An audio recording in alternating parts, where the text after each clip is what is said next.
할렐루야. 디모데전서 성경 해석 시간에 오신 여러분을 축복하고 환영합니다. 오늘은 벌써 12번째 시간입니다. 오늘은 모든 사람, 특히 믿는 자들의 구주시라, 이 구절의 바른 해석에 대해서 수업을 나누겠습니다. 먼저 디모데전서 4장 10절 본문 말씀을 제가 읽겠습니다. 이를 위하여 우리가 수고하고 힘쓰는 것은 우리 소망을 살아계신 하나님께 두미니 곧 모든 사람, 특히 믿는 자들의 구주시라. 여러분은 이 구절의 하반절, 하나님은 모든 사람, 특히 믿는 자들의 구주시라, 이 구절을 읽을 때 어떤 느낌이 드십니까? 편안하시지요? 왜냐하면 올바른 구원론을 알고 계시기 때문입니다. 하나님은 모든 사람을 구원하시길 원하지만 회개하고 믿는 자들만 구원받는다. 우리는 성경적인 이 구원론을 알고 있기 때문에 이 구절을 읽어도 그렇게 이해를 하고 거부감이 없습니다. 반면에 칼빈주의자들에게는 이 구절이 매우 난해한 구절입니다. 왜냐하면 그들은 하나님을 모든 사람의 구주로 이해하지 않기 때문입니다. 구원받기로 예정된 사람들만의 구주, 하나님을 그렇게 이해하기 때문에 이 구절에 모든 사람의 구주시라, 이 표현이 난제가 되는 것입니다. 칼빈주의에 따르면 하나님은요, 구원받기로 예정된 사람만 구원하시고 그들만을 위해서 예수님이 죽으셨고 그들에게만 불가항력적인 은혜를 베푸시는 분입니다. 그래서 하나님은 선택받은 구원받기로 예정된 사람들만의 구주시다, 이렇게 이해를 하는데 이 구절에 떡하니 하나님은 모든 사람의 구주시라, 이렇게 표현이 되어 있어서 칼빈주의자들에게는 이것이 난제가 되는 것입니다. 그런데 하나님이 모든 사람의 구주시라, 이 표현은요, 칼빈주의자뿐만 아니라 우리도 뛰어넘어야 할 해석의 큰 산이라고 볼 수 있습니다.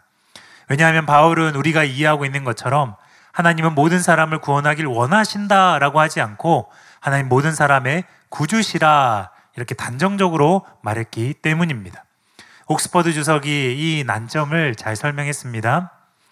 혹자는 바울이 여기서 모든 사람이 구원의 가능성을 가진 자들이나 실제로 구원받은 사람들은 믿음을 소유한 자뿐이라는 사실을 말하고 있다, 이렇게 주장하기도 한다.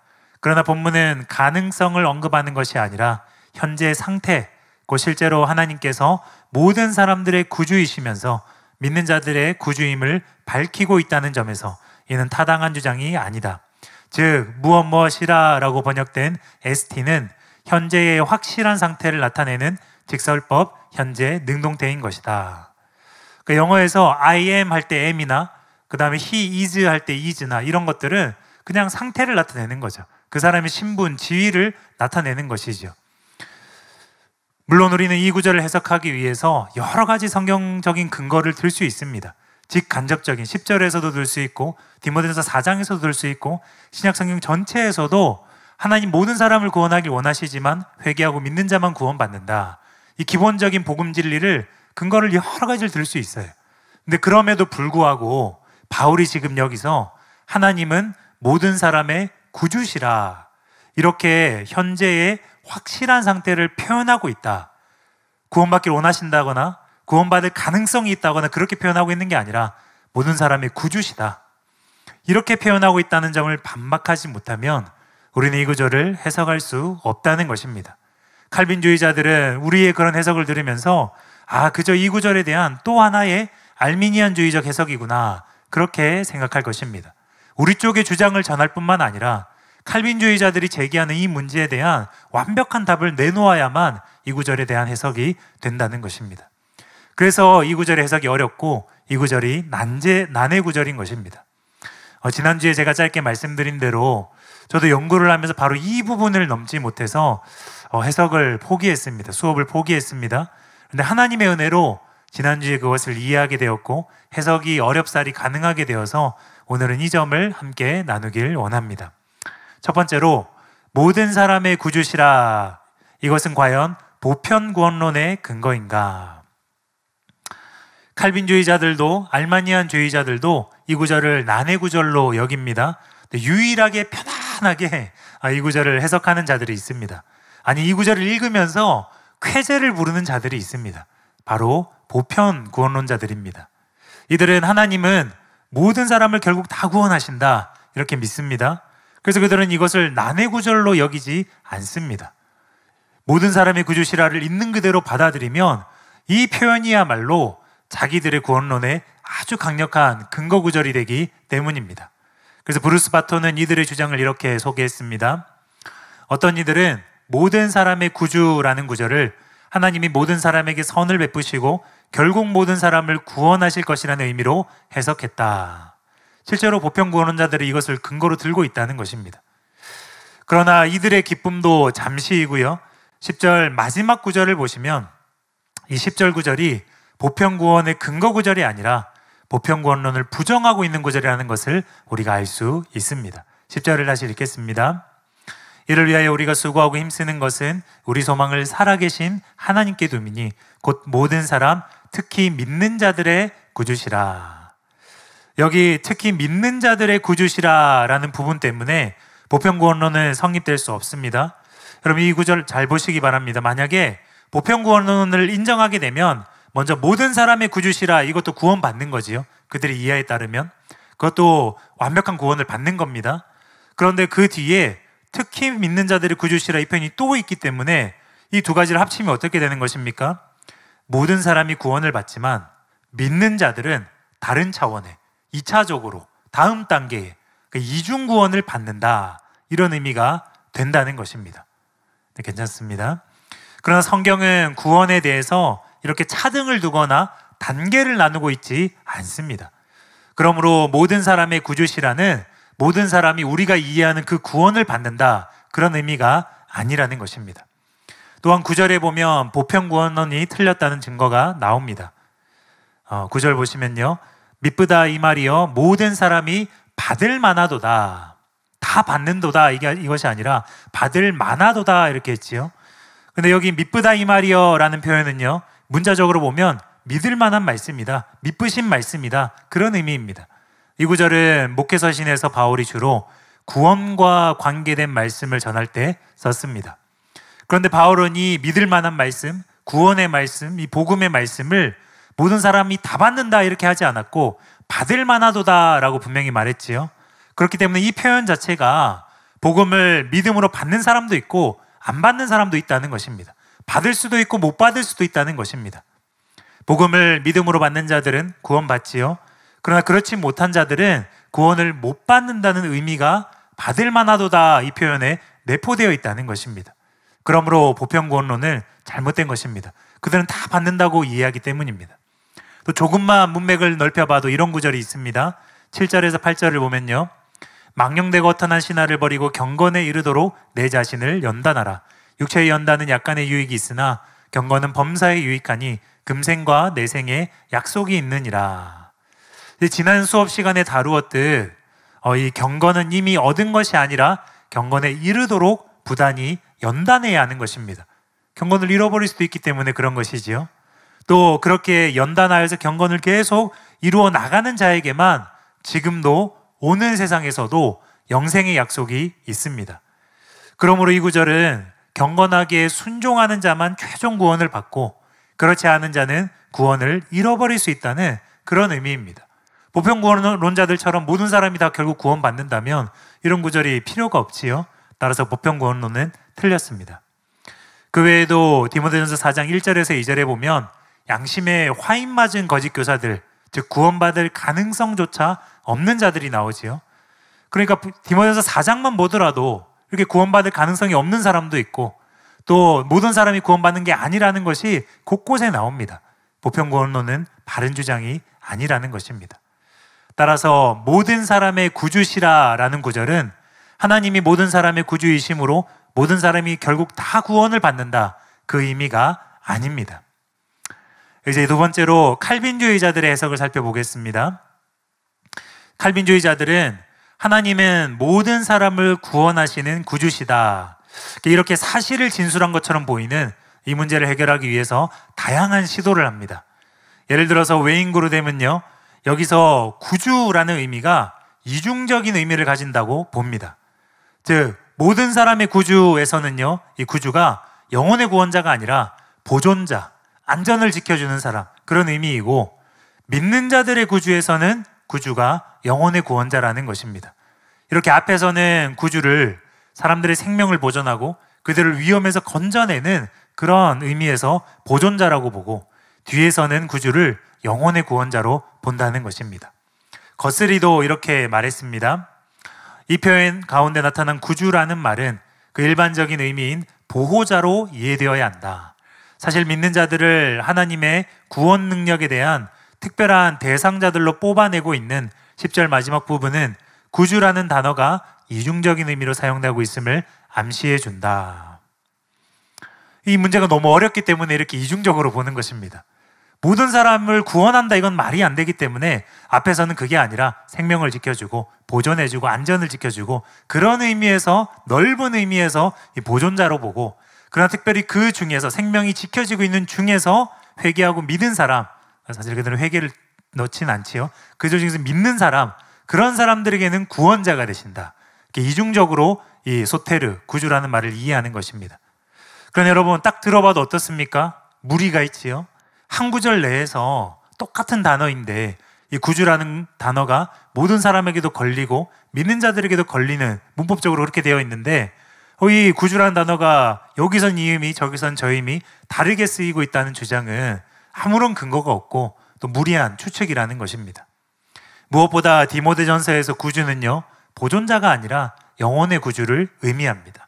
구주가 나오는 용례들을 보면 그렇다는 것입니다.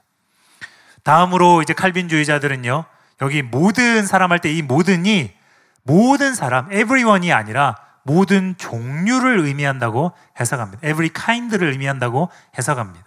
윌리엄 바운스가 이렇게 설명했습니다. 특별한 속죄의 교리를 주장하는 사람들은, 칼빈주의자들 말한 것입니다.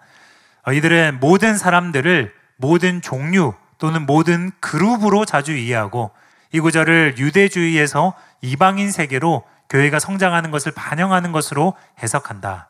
하나님의 구원은 유대인만이 아니라 이방인들, 즉 모든 그룹의 사람들을 포함한다.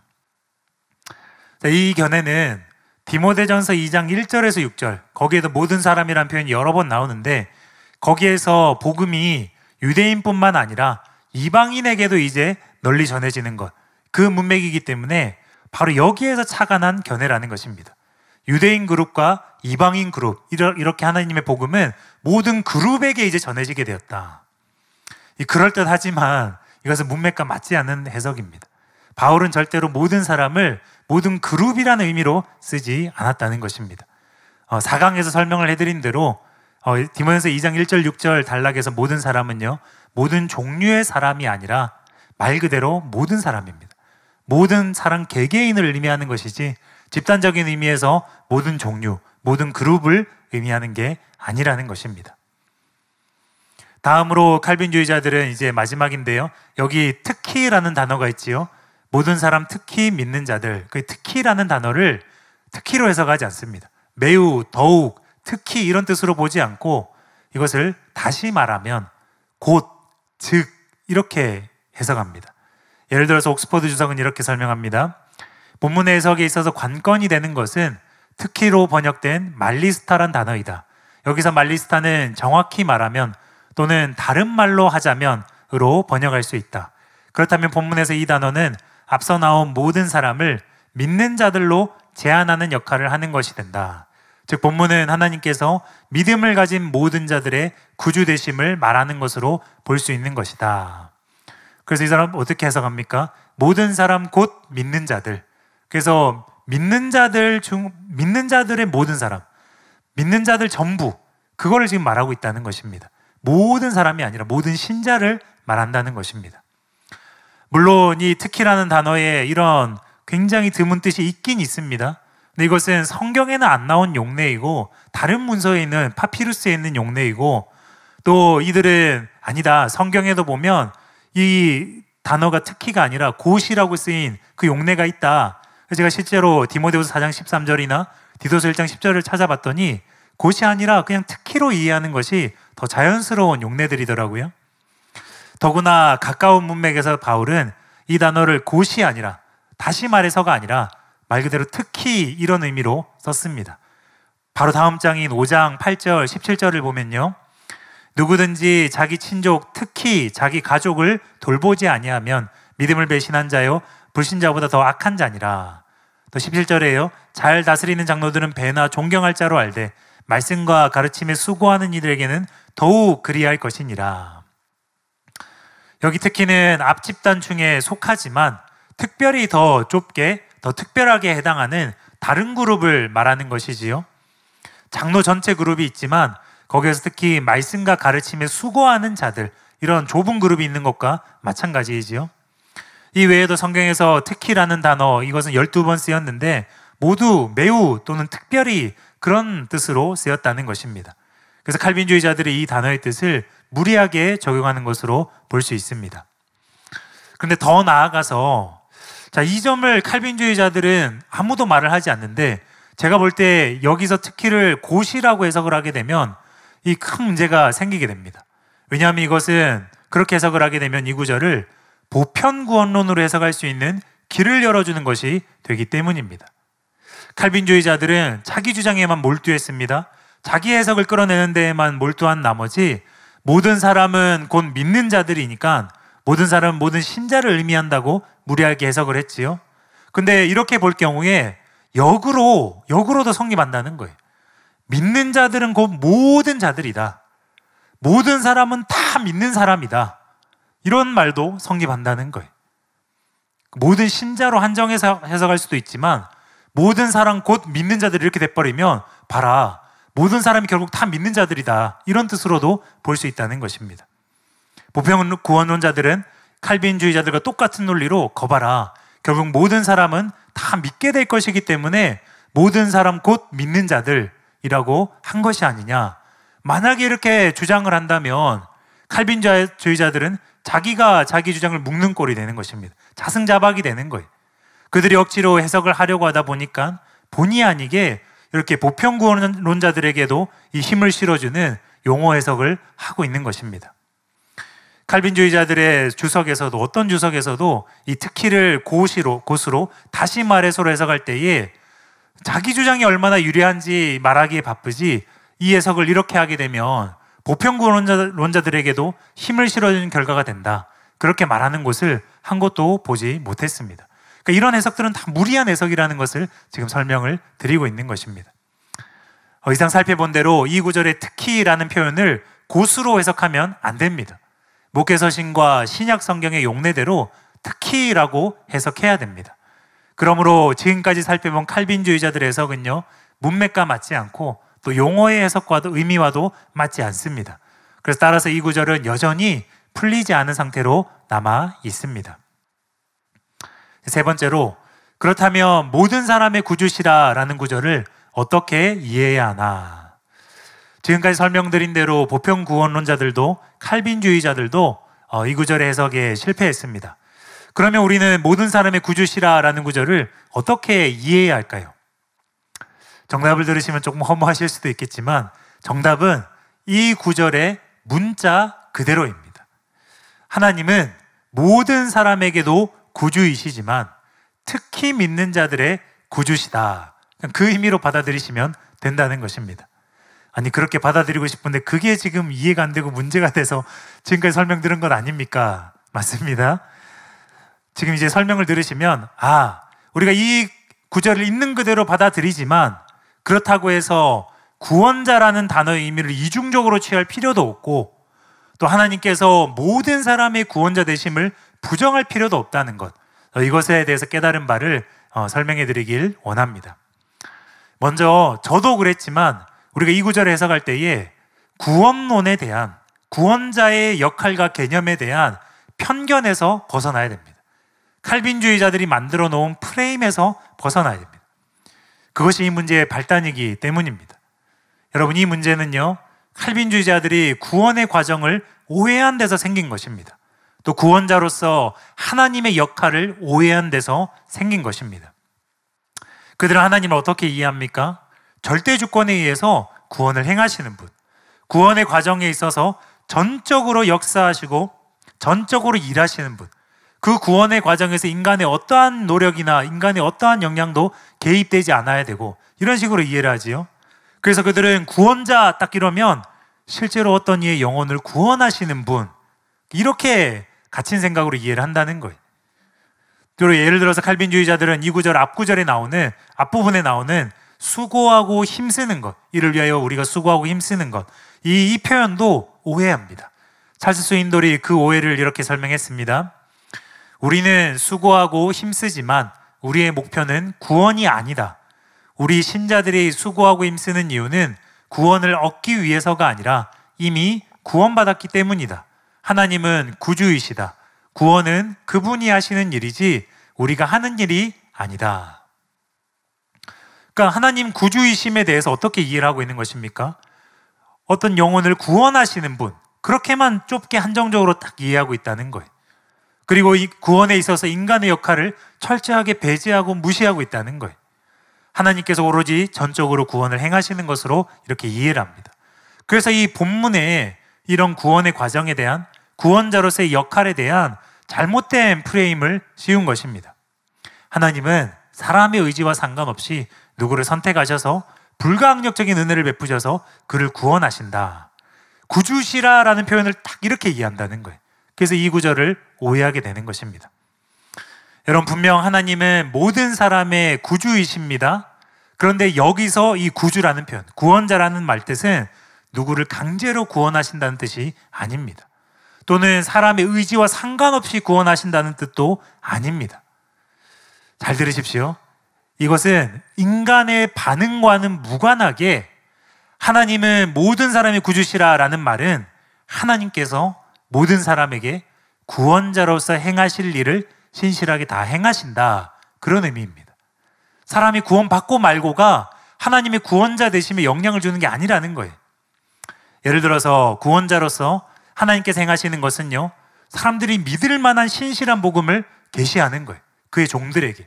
그리고 그의 종들에게, 사람들에게 전파하도록 돕는 것이고 시키는 것입니다.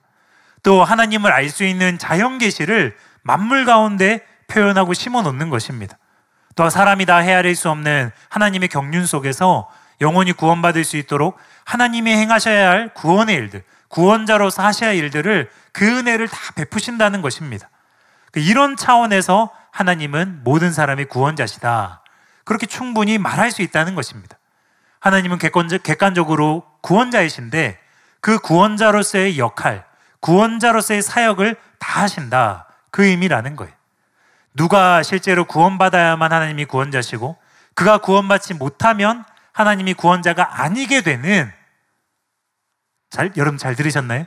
누가 구원받아야만 하나님이 구원자시고 그가 구원받지 못하면 하나님이 구원자가 아니게 되는, 이런 개념은 칼빈주의에서 씌운 프레임이고 오해라는 것입니다.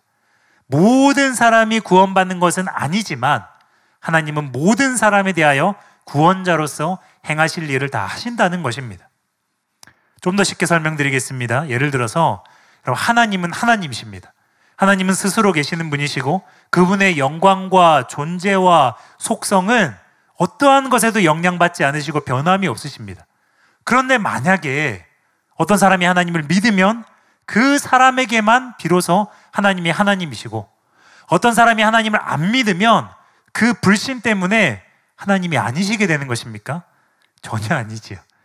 심지어 세상 모든 사람이 하나님을 믿지 않아도 하나님은 완전하게 하나님이십니다. 같은 원리라는 거예요. 하나님은 구주이십니다. 사람들이 복음을 믿고 말고 구원을 받고 말고가 상관없이 하나님은 완전한 구주이시라는 거예요. 이것이 일단 하나님이 구주시라는 의미입니다. 그런데 더 나아가서 이 구절은 하나님은 모든 사람의 구주시라고 했습니다. 이것은 구주로서, 구원자로서 하나님의 지위와 사역이 모든 사람을 향한 것이다, 위한 것이다, 그런 의미입니다. 구원 대상이 있어야 구원자이기 때문입니다. 그런데 여러분 잘 아시듯이 모든 사람이 죄인이지요. 바울이 로마서에서 말한 것처럼 모든 사람이 죄인입니다.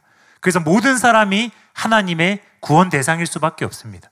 구원자로서 하나님이 사역하셔야 할 대상일 수밖에 없다는 것입니다. 그래서 하나님은 모든 사람을 구원하기를 원하시고 모든 사람을 구원하기 위한 구원자로서 모든 일을 행하신다, 그 측면에서 하나님 모든 사람의 구주시라는 것입니다. 디모데전서 4장 10절은 이 표현이 압축적인 구절이라서 이 점이 잘 안 나타납니다. 근데 이것을 풀어서 설명한 것이 바로 디모데전서 2장 1절에서 6절입니다. 한번 제가 읽어보겠습니다. 그러므로 내가 첫째로 권하노니 모든 사람을 위하여 간구와 기도와 도구와 감사를 하되 임금들과 높은 지에 있는 모든 사람을 위하여 하라. 이는 우리가 모든 경건과 단정함으로 고요하고 평안한 생활을 하려 함이라. 이것이 우리 구주 하나님 앞에 선하고 받으실 만한 것이니 하나님은 모든 사람이 구원을 받으며 진리를 아는 데 이르기를 원하시느니라. 하나님은 한 분이시오. 또 하나님과 사람 사이의 중보자도 한 분이시니 곧 사람이신 그리스도 예수라. 그가 모든 사람을 위하여 자기를 대속물로 주셨으니 기약이 이르러 주신 증거니라. 잠깐 9절 띄워주시고요. 이제 이단락에 하나님이 모든 사람이 구주시라 그 말의 의미가 나옵니다. 이 표현은 먼저 4절에 하나님 모든 사람이 구원을 받으며 진리를 아는 데 이르기를 원하시느니라, 이 표현을 반영한 말입니다. 다음으로 하나님께서 모든 사람이 구원받기를 원하셔서 구주로서 실제로 행하신 일들이 이어져서 나옵니다. 그것이 바로 5절과 6절에 예수님을 통해서 모든 사람의 죄를 대속하시고 또 모든 사람을 위하여 중보사역하신, 모든 사람을 위하여 대속하신 사역, 그것이 바로 복음이고 복음사역이고 그 실제로 행하신 일이라는 것입니다. 그리고 기약이 이르러 주신 증거, 즉 바울이 때가 되어서 바울에게 하나님께서 계시하시고 전파하도록 하신 그 복음, 이것이 또 구원자로서 하나님께서 바울을 통해 우리에게 행하시는 일이라는 거예요. 하나님이 이처럼 구원자로서 복음을 완성하시고 모든 사람들에게 전파되도록 하십니다. 그래서 이 모든 하나님의 사역과 은혜를 포괄하여서 바울은 하나님 모든 사람의 구주시라 이렇게 표현한 것입니다. 네, 이제 괜찮습니다. 한편 하나님은 이처럼 모든 사람이 구원받기를 원하시지만 실제로 그 중에 회개하고 믿는 자들만 구원을 받습니다. 이들은 하나님께서 주시기를 원하시는 그 구원을 실제로 받았다라는 측면을 강조하기 위해서 바울은 특히 믿는 자들의 구주시라 그렇게 표현한 것입니다. 그 증거가 본문에 나옵니다. 분명 복음은 모든 사람에게 보편적으로, 이제 이방인들에게도 보편적으로 제시되지만 믿음으로 그것을 받는 자들만 구원받습니다. 그 의미가 함축된 구절이 바로 9절입니다. 디모데서 4장 9절 10절인데요. 9절을 보시면요, 미쁘다 이 말이여 모든 사람이 받을 만하도다. 또 디모데전서 1장도 마찬가지입니다. 15절 16절을 보면요, 미쁘다 모든 사람이 받을 만한 이 말이여 그리스도 예수께서 죄인을 구원하시려고 세상에 임하셨다 하였도다. 죄인 중에 내가 괴순이라. 그러나 내가 긍휼을 입은 까닭은 예수 그리스도께서 내게 먼저 일체의 오래 참으심을 보이사 후에 주를 믿어 영생 얻는 자들에게 본이 되게 하려 하심이라. 잠깐 띄워주시고요. 여기서는 더 명확하게 나타나지요. 복음은 모든 사람들이 받을 만한 것입니다. 이 말 자체에 모든 사람에게 복음이 보편적으로 제시되고 있고 앞으로도 그렇게 되어야 한다는 의미가 담겨져 있지요. 나아가서 16절에 주를 믿어 영생 얻는 자들, 이 구절에 나타난 대로 듣는 자가 복음을 믿음으로 받아야만 구원받는다, 그 의미가 있다는 거예요. 주를 믿어 영생 얻는 자들, 즉 믿는 자들에게 하나님이 편애하여서 은혜를 더 베푸신 것이 아닙니다. 똑같이 복음을 들려주셨고 똑같이 그와 예수님의 구원의 사역들을 선포하였는데 모든 자들에게 동등하게 구원받을 기회와 은혜를 베푸셨는데 실제로 하나님은 하나님께서 원하시는 대로 그 은혜에 합당하게 반응하여, 즉 회개하고 복음을 믿어서 구원받은 자는 하나님의 소원이 그에게 성취되었기 때문에 그런 측면에서 특히 믿는 자들의 구주시라 이렇게 표현한 것입니다. 이제 괜찮습니다. 그리고 이제 이 진리를 다른 측면에서 또 확증을 주면서 설명하고 있는 것이 바로 디도서 2장 11절 12절 말씀입니다. 제가 읽겠습니다. 모든 사람에게 구원을 주시는 하나님의 은혜가 나타나 우리를 양육하시되 경건하지 않은 것과 이 세상 정욕을 다 버리고 신중함과 의로움과 경건함으로 이 세상에 살고. 여기도 하나님의 은혜는 모든 사람에게 구원을 주신다, 이렇게 본문과 같이 단정적으로 표현되어 있지요. 여러분, 그러나 그렇다고 해서 모든 사람이 다 구원받습니까? 절대로 아니지요. 구원 못 받는 사람이 압도적으로 많습니다. 그럼에도 불구하고 하나님의 은혜는 구원하시는 은혜다, 이렇게 지금 표현되어 있지 않습니까? 마찬가지라는 거예요. 사람이 잘 반응하고 못하고를 떠나서 하나님은 객관적으로 구원할 수 있는 능력을 가지고 있는, 그 안에 담고 있는 구원하시는 은혜를 베푸신다는 것입니다. 그러나 그 은혜를 헛되이 하지 않고 주관적으로 잘 반응하는 사람만 실제로 구원받는다는 것입니다. 마찬가지 원리로 디모데전서 4장 10절도 이해해야 한다는 것입니다. 하나님의 은혜는 잘 반응하기만 하면 능력이 되어서 모든 사람을 어떠한 죄인이라도 구원할 수 있습니다. 이런 측면에서 하나님은 충분하게 또 신실하게 구원자로서 역할을 수행하고 계신 것입니다. 그래서 모든 사람의 구주이십니다. 그러나 우리가 또 아는 것은 아무리 구원의 은혜가 부어져도 복음의 능력이 선포되어도 사람이 헛되이 하면 그 은혜가 사람을 구원할 수 없다는 것입니다. 칼빈주의자들은 바로 이 대목에서도 오해했어요. 하나님의 은혜는 불가항력적인 은혜라고 그들은 이해하기 때문에 그들은 여기서도 오해를 하고 이런 사고가 불가한 것입니다. 복음을 제시하고 또 믿지 않고 이제 받아들이지 않으면 아무리 복음이 제시되어도 복음에 나타난 하나님의 능력과 구원의 은혜가 헛되게 됩니다. 회개하고 믿는 자들만 실제로 구원받습니다.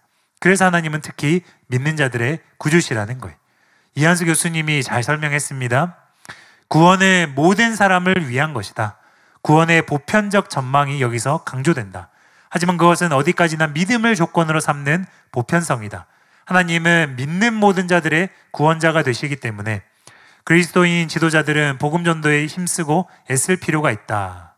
근데 여기도 보면 믿는 모든 자들, 이렇게 믿는 자들과 모든 자들을 같이 보려고 하는 그 시각이 여전히 있다는 것을 보여주지요. 이상근 박사님도 이렇게 말했습니다.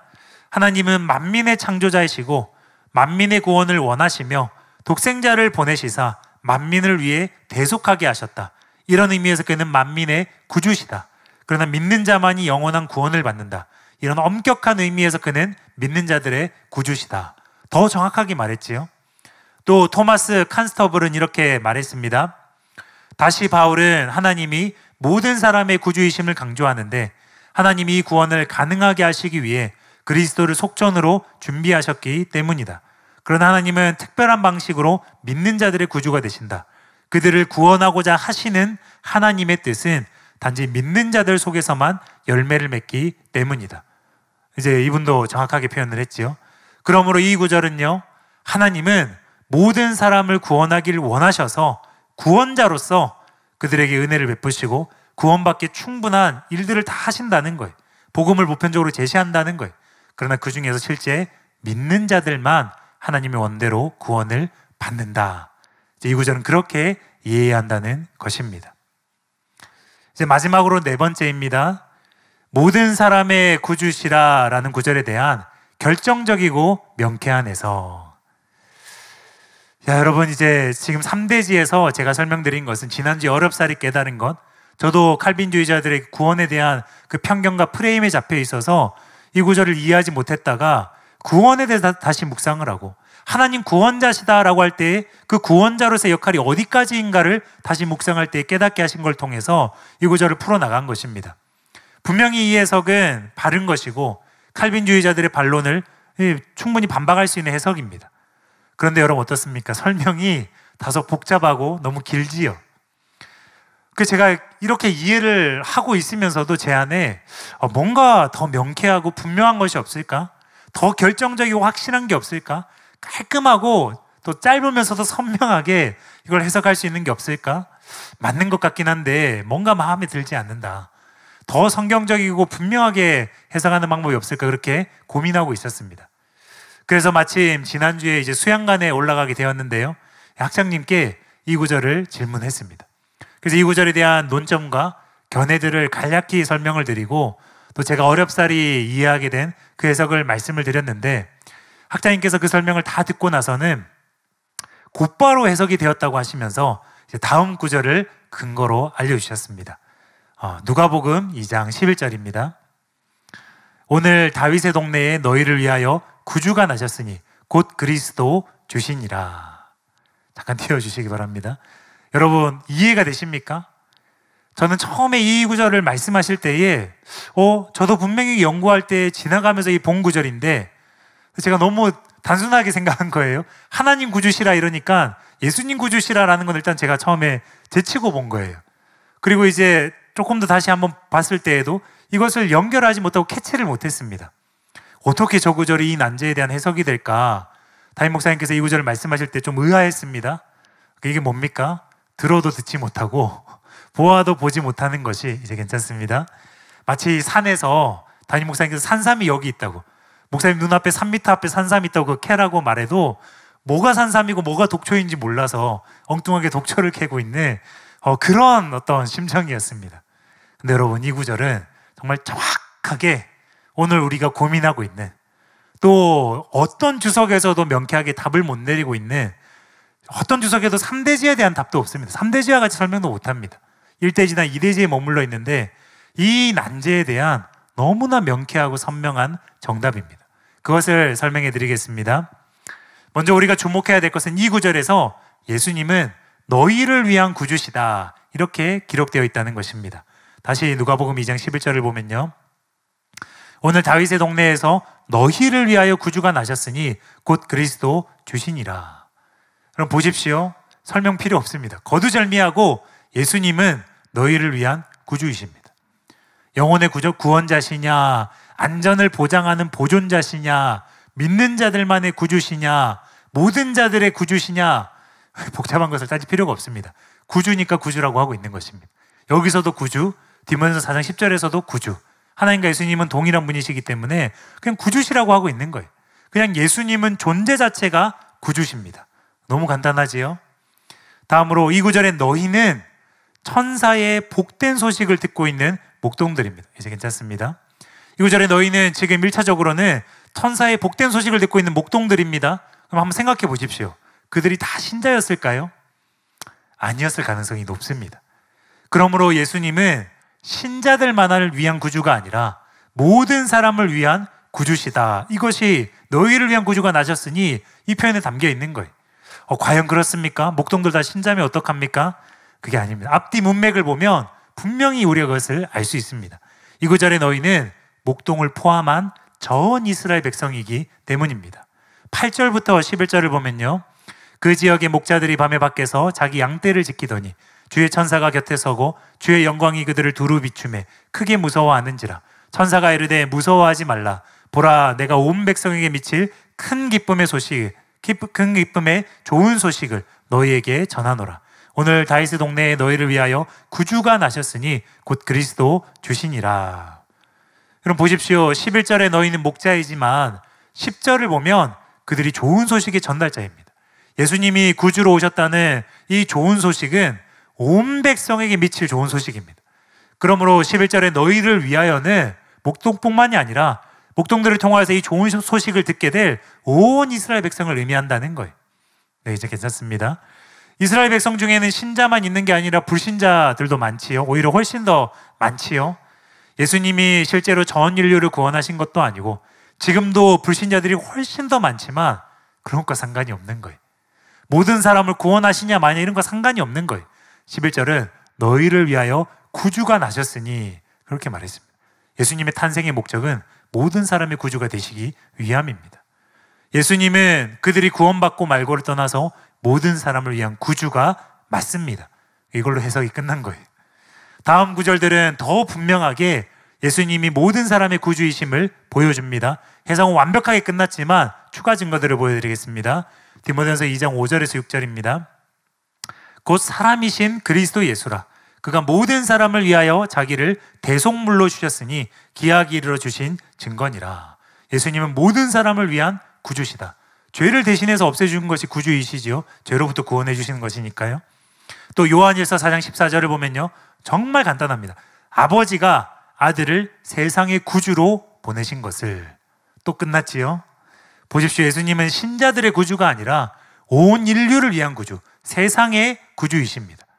그러므로 하나님을 모든 사람을 위한 구주라고 할 때에 그 구주가 보존자를 뜻하는 것이냐 또는 잠재적인 구주시냐, 이런 거 복잡한 것을 생각할 필요도 없습니다. 그냥 예수님의 존재 자체가 괜찮습니다. 네, 계속 띄워주고 계셔가지고요. 예수님의 존재 자체가 세상의 구주시라는 거예요. 그래서 바울은 하나님은 모든 사람의 구주시라 이렇게 표현한 것입니다.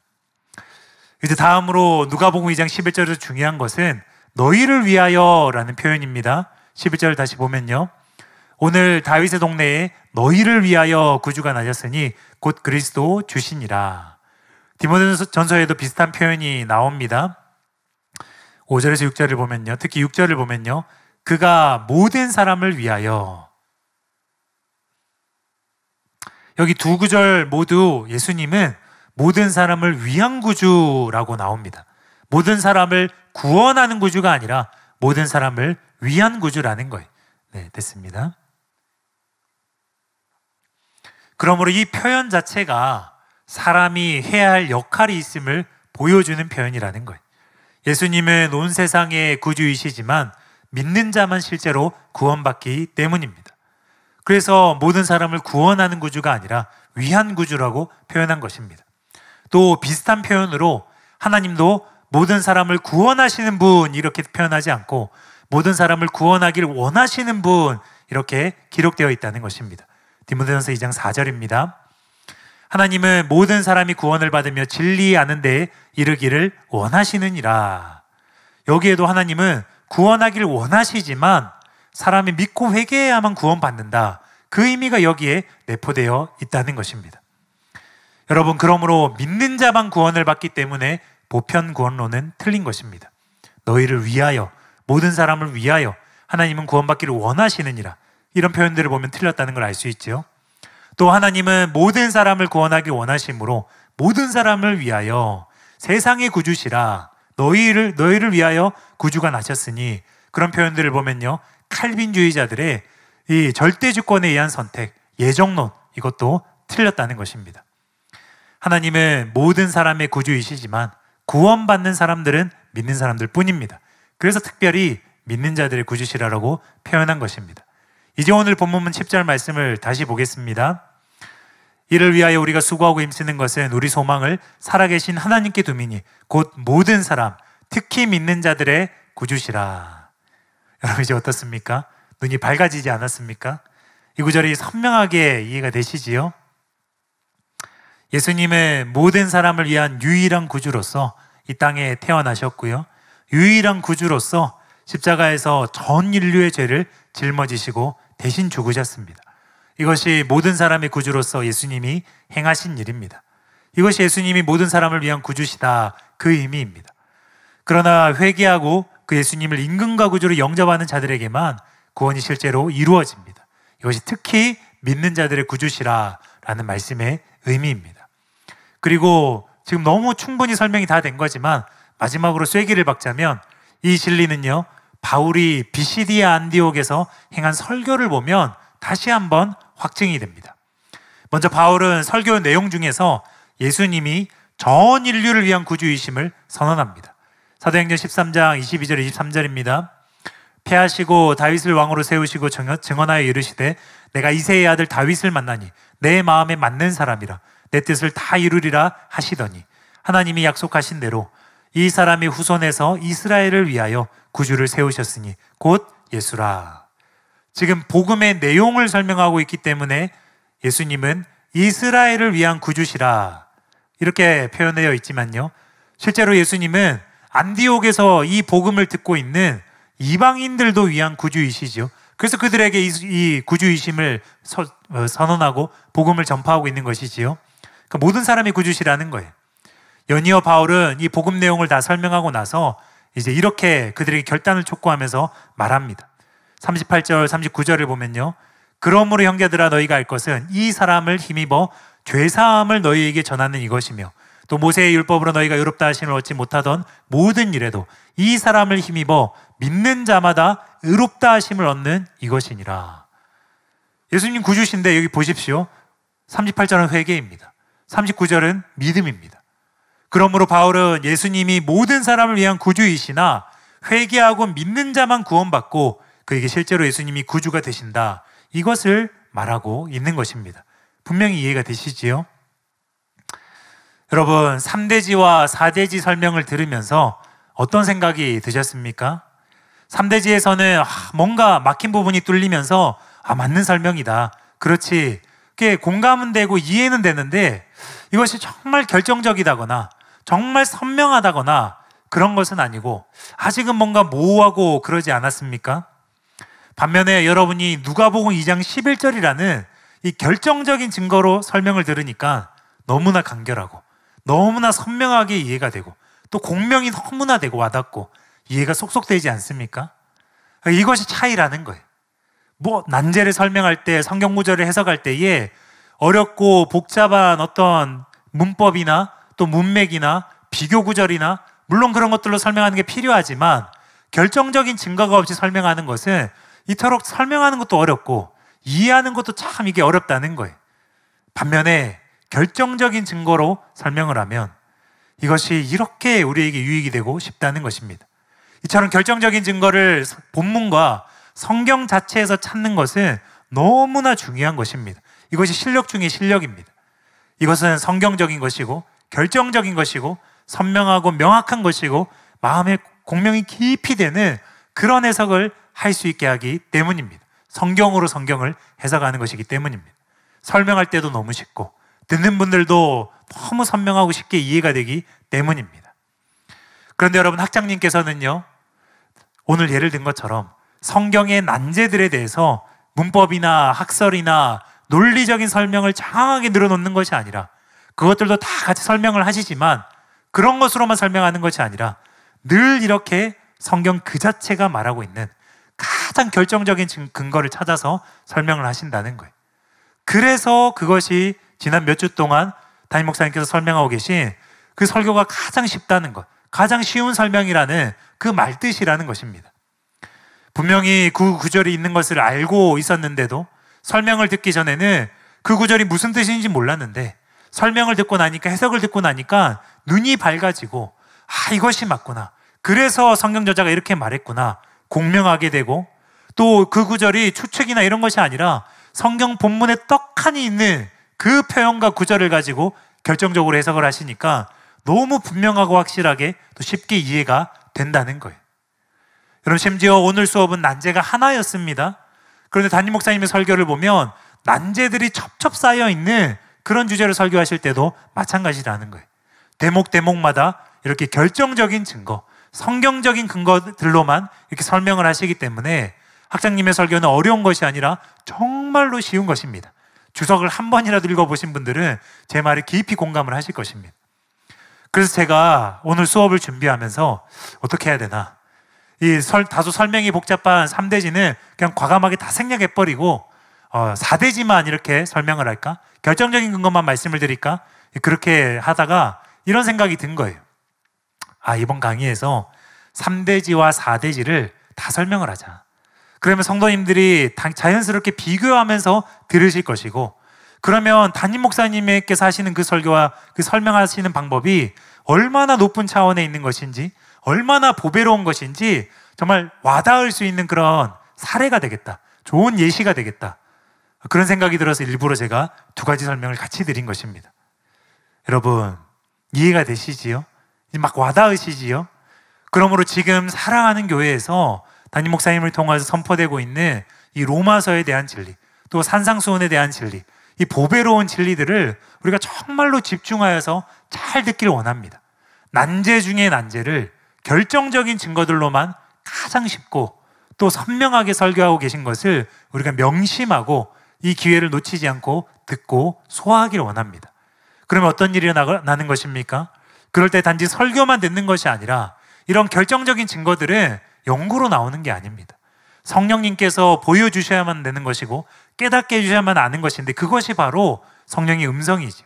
성경을 해석하는데 가장 결정적이고 중요한 분별력이고 그 해석의 기초가 되는 성령의 음성이고 진리의 영의 가르침이시죠.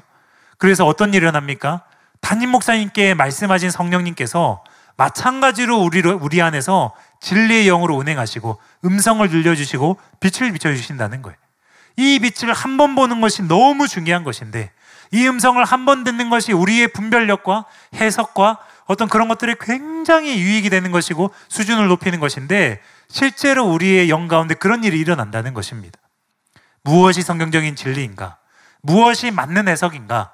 진리의 영이신 성령께서 분별하시기 때문에 성령의 음성을 듣는 것이 결정적인 것인데, 담임 목사님의 설교 안에 그 음성이 곳곳에 녹아들어져 있기 때문에 성령님의 깊고 정확한 음성을 우리가 듣는 꼴이 된다는 거예요. 목사님의 설교를 집중하여 듣는 것이 곧 성령님의 음성을 계속 반복해서 듣게 되는 그 놀라운 체험을 하게 된다는 것입니다. 그래서 우리의 눈이 밝아지고 귀가 열리는 은혜가, 그래서 성경을 볼 때에 결정적인 것들을 볼 수 있는 그 은혜가 우리 모두에게 임하게 될 줄로 믿습니다. 이제 결론을 말씀드리겠습니다. 디모데전서 2장 4절 말씀입니다. 하나님은 모든 사람이 구원을 받으며 진리를 아는 데에 이르기를 원하시느니라. 여러분은 이 구절을 읽으면서 어떤 생각이 드십니까? 하나님은 모든 사람이 구원을 받기를 원하신다. 이 하나님의 소원에서 모든 것이 나온 것입니다. 우리는 뭔가를 원한다 이럴 때에 원하기만 하고 행동은 하지 않는, 그래서 오히려 어떻게 보면 부정적인 뉘앙스로 여겨질 수 있는 그런 것이지요. 근데 하나님의 원하심은 그런 게 아닙니다. 하나님께서 모든 사람을 구원받기를 원하신다. 이것은 놀라운 사랑이 담긴 말씀입니다. 하나님의 이 소원에서 구주 예수님을 이 땅에 보내신 일이 나온 것입니다. 예수님을 십자가에 달려 돌아가게 하신 이 모든 일들이 하나님의 이 소원에서 나온 것입니다. 그러므로 이것은 단순한 원함이 아니라 놀랍고 충격적인 하나님의 사랑이라는 것입니다. 여러분, 누가 예수님을 십자가에 못 박아 돌아가시게 했습니까? 범인이 누구입니까? 직접 예수님의 손과 발에 못을 박은 로마 군병은 아닙니다. 유대인 무리에게 예수님을 넘겨주었던 비겁했던 본디오 빌라도도 범인이 아닙니다. 또 시기심 때문에 예수님을 넘겨주었던 대제사장 무리도 아닙니다. 탐심 때문에 예수님을 팔아넘겼던 가룟 유다도 아닙니다. 그들이 다 일조한 것 같고 그들이 직접적인 어떤 역할들을 다 감당한 것 같지만, 그들 때문에 예수님이 십자가 지신 것 같지만 아니라는 거예요. 더 근원적이고 더 깊이 숨겨져 있는 위대하고 놀라운 진리가 있는데, 예수님을 십자가에 못 박도록 넘겨주신 분은 놀랍게도 하나님 아버지시라는 거예요. 요한복음 3장 16절입니다. 하나님이 세상을 이처럼 사랑하사 독생자를 주셨으니. 19세기의 가장 유명한 설교자 중 하나인 옥타비우스 윈슬로우라는 사람은 이렇게 말했습니다. 누가 예수님을 죽음에 넘겨주었는가? 돈을 위해서 유다가 넘겨준 것이 아니다. 두려움 때문에 빌라도가 넘겨준 것이 아니다. 시기 때문에 유대인들이 넘겨준 것도 아니다. 바로 사랑 때문에, 사랑을 인하여 성부께서 넘겨주신 것이다. 그러면 하나님께서는 왜 그토록 흠없고 사랑스러우신 예수님을 흉악한 자들의 손에 내어주신 것입니까? 바로 그 이유를 성경은 이렇게 밝힙니다. 로마서 4장 25절입니다. 예수는 우리가 범죄한 것 때문에 내줌이 되고 또한 우리를 의롭다 하시기 위하여 살아나셨느니라. 여러분, 그러므로 십자가에 예수님을 못 박은 진짜 범인은 바로 우리라는 것입니다. 예수님을 진짜 넘겨주신 분은 하나님이신데, 세상의 구주로 이 땅으로 보내주신 분은 하나님이신데, 하나님은 우리를 너무나 사랑하셔서 우리의 죄를 해결해 주시기 위해서 독생자를 넘기셨다는 것입니다. 자주 담임 목사님과 우리 교회 설교자분들이 말씀하시는 것처럼, 여러분, 이 사랑이 이해가 되십니까? 아들을 넘겨주는 사랑, 그것도 원수를 위해서, 흉악한 죄인들을 위해서 내 자녀를 넘겨주는 사랑, 저는 상상도 하기 싫습니다. 이해가 되십니까? 그런데 성경은 분명히 말합니다. 우리 죄 때문에 예수님께서 십자가에 달리신 것이 확실하다는 것입니다. 이것이 하나님은 모든 사람의 구주시라 라는 구절에 숨겨져 있는 놀랍고 위대한 진리입니다. 하나님은 죄인들을 구원하기 원하셔서 독생자 예수님을 이 땅에 보내시고 죄 없는 그분을 십자가에 매다셨습니다. 이것이 하나님의 사랑입니다. 이 크고 놀라운 사랑을 깊이 묵상하고 우리가 받은 구원을, 우리가 받은 죄사함을 보배롭게 여겨야 됩니다. 다시 죄를 지을 생각을 하면 안 되는 거예요. 그러니까 흔히 학생들이, 청년들이 성탄절 때 성극을 할 때에 로마 군병의 모습이 사실은 자기 얼굴이었고, 우리가 죄 지을 때마다 다시 죄 가운데로 돌아갈 때마다 예수님을 다시 십자가에 못 박고 있다. 그게 성경적인 진리라는 것입니다. 그러니까 우리가 범죄를 짓고 싶은, 죄의 유혹을 받을 때에 어떻게 해야 된다는 것입니까? 예수님 십자가를 생각해야 된다는 거예요. 그것이 죄를 안 짓게 하는 비결은 아니지만 적어도 신자가 양심이 있다면 바울이 말한 것처럼 우리가 예수님의 죽음과 합하여 죽었고 예수님의 부활과 합하여 부활했는데 예수님 우리를 위해서 죽으셨는데 죄를 해결하기 위해서 죄값은 생명인데 나 대신 죽으셨는데 그 놀라운 사랑과 죽음과 희생을 생각한다면 양심이 있다면 죄를 지을 수 있는가? 양심이 있다면 쉽게 죄를 선택할 수가 있는가? 그것을 생각하라는 것입니다. 이성적인 존재라면 그것을 한번 생각하라는 것입니다. 우리의 범죄 때문에 주님께서 못 박히신 것을 생각한다면 적어도 우리는 죄와 피 흘리기까지 싸워야 합니다. 그래서 그렇게 큰 희생으로 이루신 큰 구원을 절대로 잃어버리면 안 됩니다. 또한 구주 예수님의 희생과 헌신과 겸손을 깊이 묵상해야 됩니다. 이제 12월 달부터 벌써 또 거리에는 캐롤들이 울려 퍼지지요. 또 이제 성탄 트리들을 점등하고 있지요. 근데 우리는 12월 달에 무엇을 해야 됩니까? 주님의 구주 예수님의 아기 예수님의 이 땅에 나심을 너희를 위하여 구주가 나셨으니 보라 온 세상의 죄를 짊어지고 가는 하나님의 어린 양이로다. 예수님의 그 십자가와 그 헌신을 하나님이신 그분이 작고 너무나 낮고 낮은 이 비천한 이 땅에 사람의 형체로 오셨다는 놀랍고 충격적인 그 사랑을 묵상해야 된다는 거예요. 그 겸손을 묵상해야 된다는 것입니다. 하나님이신 그분이 우리를 사랑하셔서 구주로 이 땅에 오신 사랑, 이것은 너무나 큰 사랑입니다. 하나님이신 그분이 우리를 위해서 죽으신 사랑은 측량할 수 없는 사랑입니다. 그러므로 우리는 예수님을 경배해 찬양해야 되고 그분을 임금과 구주로 모시고 순종해야 됩니다. 마지막으로 예수님은 또 하나님은 모든 사람을 위해서 이 일을 행하셨습니다. 그 누구도 배제하지 않았습니다. 그러니까 첫 번째로 어떤 교훈이 있습니까? 여러분도 아직 희망이 있다는 것입니다. 우리 모두는 아직 희망이 있다는 것입니다. 오랜 코로나로 인해서 저도 그렇고 제가 최근에 많은 교육자들과 통화하면서 교육자분들도 너무 힘들어 하시는 것들을 많이 봤습니다. 코로나로 인해서 자신의 어떤 실상을 보게 되었고 은혜로 해결된 줄 알았지만 여전히 자기 안에 있는 죄성을 보게 되었고 연약함을 보게 되어서 하나님께 너무 죄송하고 또 사랑하는 교회 성도님들께 너무 죄송해서 정말 힘든 마음 때문에 사역을 내려놓고 싶은 그런 마음들도 많았다는 그런 전화를 이제 제가 소식들을 들으면서 저도 힘들었지만 하나님 은혜로 이렇게 위로받고 해결된 걸 얘기하면서 같이 힘내자고 다 같이 일어나자고 다시 출발하자고 그런 전화들을 여러 통을 했습니다. 제가 계속 요즘에 드는 생각이 무엇이냐면 정말로 죄인 중에 대개수이지만 죄인 중에 죄인이지만 하나님 나를 위해서 죽으셨다. 예수님 나를 위해서 죽으셨다. 모든 사람을 위해서 죽으셨다. 가장 끔찍한 죄인이라도 그에게 희망이 있다. 이 진리를 믿기만 하면 이 예수님의 구주 되심을 믿고 다시 받아들이고 일어서서 죄와 피 흘리기까지 싸우고 죄 때문에 주님이 죽으셨기 때문에 죄를 필사적으로 싸우고 물리치기로 결단하고 주님 의지하고 은혜를 구한다면 주님께서 다시 회복 못 시킬 사람이 없다. 살리지 못할 사람이 없다. 그렇습니다. 가장 완악한 죄인도 도저히 갱생이 불가능해 보이는 죄인도 하나님은 배제하지 않으셨다는 것입니다. 하나님의 마음에는 전 인류가 담겨 있고 예수님의 죽음은 온 세상 죄를 위한 것이었습니다. 남편을 7번 바꾼 여인이라 할지라도 또 창기라 할지라도 세리라 할지라도 끔찍한 죄인이라 할지라도 살인자라 할지라도 주님은 그가 회개하고자 하면 그가 뉘우치고자 하면 누구든지 목마른 자들 누구든지 죄인인 자들은 주님께로 오라고 했습니다. 지금 우리가 해야 될 것은 하나님께로 나아가는 것입니다. 우리는 포기하지 말아야 합니다.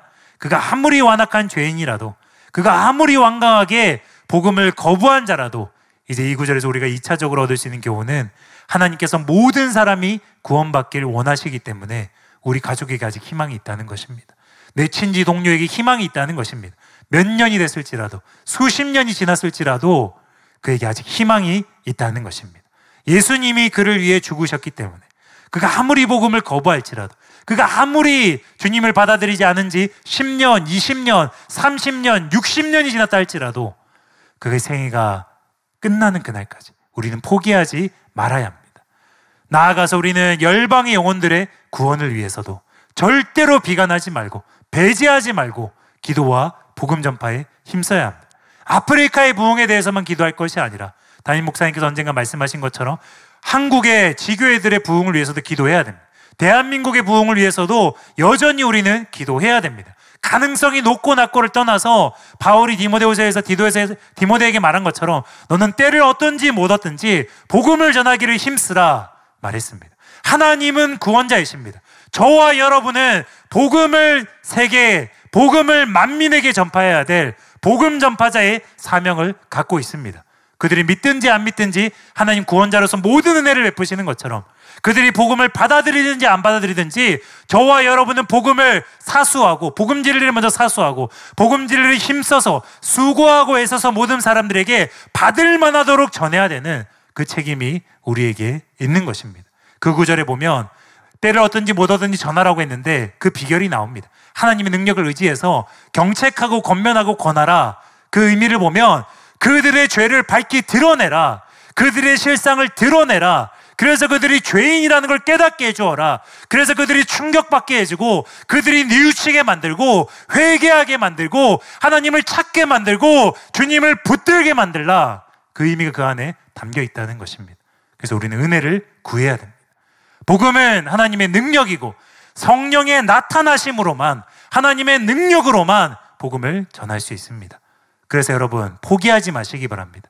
하나님의 능력을 구하시고 은사가 불일 듯이 일어나기를 구하시고 이제 다음 주면 사사모가 재개되는 것처럼 이제 다시 한번 우리가 일어나서 한 손에는 이 복음 진리를 들고 다른 손에는 성령의 은사와 능력으로 무장하여서 영혼들에게 하나님의 복음을, 하나님의 사랑을 널리 전하여서 모든 사람들 그 단계에만 모으는 것이 아니라 특히 믿는 자들의 구주, 믿는 자들의 단계로 우리 가족들이 구원받아서 넘어오고 우리 친지 이웃들이 믿는 자들로 넘어오고 하나님께서 우리에 들지 않은 양들을 다 거두실 수 있도록 우리가 충성해야 될 줄로 믿습니다. 그 일을 행하면서 나아갈 때에 기적이 여러분을 따라다니고 하나님의 능력이 여러분을 따라다니고 간증이 여러분을 따라다니는 놀라운 기적의 삶을 살게 되시길 예수님의 이름으로 축복합니다. 수업은 여기까지고요. 이제 기도하고 마치겠습니다. 고마우신 하나님 아버지, 또 은혜의 성령님, 오늘도 놀라운 시간을 허락하시고 말씀을 깨닫게 하심을 감사드립니다. 하나님은 모든 사람의 구주이십니다. 예수님은 모든 사람의 구주이십니다. 이 땅 가운데 오시고 우리의 죄를 위하여 죽으시고 끝까지 우리를 사랑하시고 지금도 우리를 위해서 중보하시는 예수님의 구원자 되심을, 구주 되심을 찬양하고 경배합니다. 주님 홀로 높임받아 주시옵소서. 주님, 그리고 우리가 하나님이 구주 되셨으니 바울이 주님 주신 그 복음에 끝까지 충성했던 것처럼 하나님 우리와 부르심과 은사에 따라서 하나님 주신 역할에 따라서 복음을 널리 전할 수 있도록 영혼 구원에 일조할 수 있도록 충성할 수 있도록 주님 은혜를 베풀어 주시고 함께하여 주시옵소서. 우리가 실패하였다 해서 주눅드는 것이 아니라 오랫동안 영혼들이 반응하지 않았다 해서 멈추는 것이 아니라 때를 얻든지 못 얻든지 하나님의 능력과 성령의 기름 부음을 의지하여서 그들의 죄인의 실상을 깨닫게 하고 그들이 두려워 떨게 만들고 그래서 하나님을 믿고 하나님께 나올 수 있도록 주님을 의지하고 주님의 이름을 부를 수 있도록 그러한 능력이 나타나는 복음을 전할 수 있도록 그러한 능력이 나타나는 사역을 할 수 있도록 우리 사랑하는 성도님들과 사랑하는 게 모든 존경하는 목회자 한 분 한 분들에게 주님께서 은사와 능력들을 이 시간 불을 듯이 일으키게 하시고 함께하여 주시옵소서. 그래서 코로나로 인하여서 영혼들이 주님으로부터 멀어지고 구원의 기회를 잃어버리는 것이 아니라 이제 다시 한번 가열차게 복음과 또 복음 사역에 우리가 너무나 매진하고 열중하여서 온 구원의 소식들이 모든 가정 가운데 하나님 놀라운 구원의 소식들이 일어나게 하여 주시옵소서. 큰 구원의 소식들이 가족 한 명 한 명들에게 이루어지고 나타났다는 그 놀라운 승리의 승전보를 우리가 듣게 하여 주시옵소서. 그래 가까이 있는 우리 가족들부터 멀리는 세계 열방의 모든 영혼에 이르기까지 하나님이 그토록 원하시는 모든 사람의 구주가 되셔서 그들이 믿고 구원받기를 원하시는 하나님의 소원을 만족시켜드리는, 이루어드리는 우리 한 사람 한 사람이 되게 하여 주시옵소서. 다시 한번 우리가 구령이에 붙잡히게 하시고 하나님의 이 복음의 열정에 사로잡혀서 영혼들을 향하여 나아갈 수 있도록 주님 은혜를 베풀어 주시고 함께하여 주시옵소서. 주님 감사드립니다. 예수님의 이름으로 기도드리옵나이다. 아멘. 수업을 들으시느라 수고하셨습니다. 감사합니다.